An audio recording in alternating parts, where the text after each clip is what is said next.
ओम नमस्ते जी। श्रवण चतुष्टय इस विषय पर हम आज विचार करेंगे। श्रवण, मनन, निधिध्यासन, साक्षात्कार, ये चार श्रवण चतुष्टय के अंतर्गत आते हैं। श्रवण चतुष्टय यह ईश्वर प्राप्ति के अनेक मार्गों में से एक मार्ग है।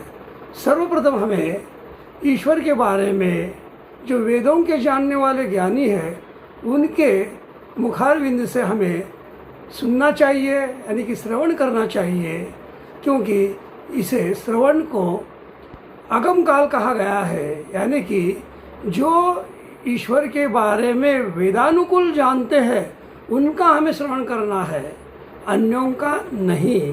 क्योंकि अन्य लोग वेदों को छोड़कर जो कहते हैं वो ईश्वर का मार्ग सत्य रूप में हमें नहीं बताते हैं, इसलिए हम ईश्वर से वंचित रह जाते हैं।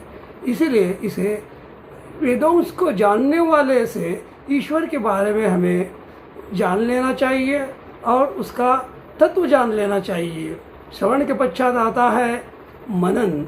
जो हमने श्रवण किया है उसे घर में बैठकर मनन करना है, जिसे हम स्वाध्याय काल कहते हैं।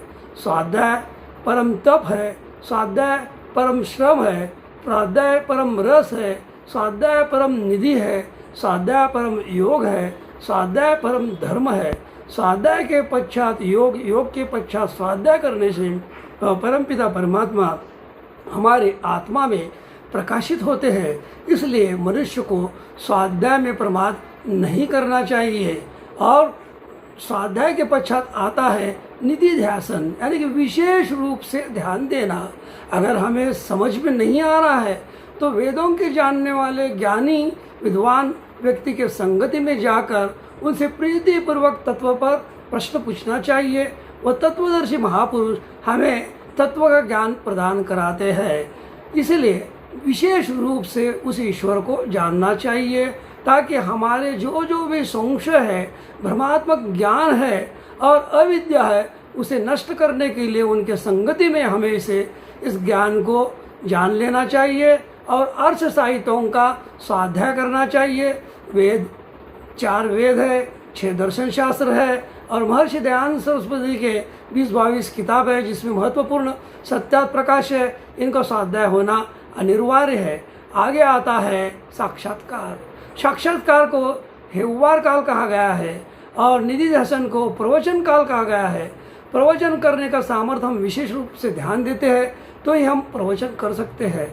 और जो साक्षात्कार है उसे हेव्वार काल कहा गया है। जैसे कि साधना करने के पश्चात हमें ईश्वर की प्राप्ति हो जाती है या ईश्वर के उतने ही निकट हम जा पहुँचते हैं। एक प्रकार से मानो हम हेव्वारी कर रहे हैं। इसके लिए एक बृहदारण्यक उपनिषद में एक सुंदर मंत्र आता है, जिसमें याज्ञवल्क्य ऋषि अपने दोनों पत्नी कात्यायनी और मैत्रेयी, इन दोनों को अपना धन देकर ईश्वर में ध्यान लगाना चाहते हैं, संन्यास ग्रस्त करना चाहते हैं। तब उन्होंने अपने धन को दोनों के बीच में समान रूप से देना चाहा। तब मैत्रेयी ने कहा, मैं उस धन को लेकर क्या करूं जिस धन से मैं अमृत को प्राप्त नहीं कर सकती, अमृत को प्राप्त नहीं कर सकती।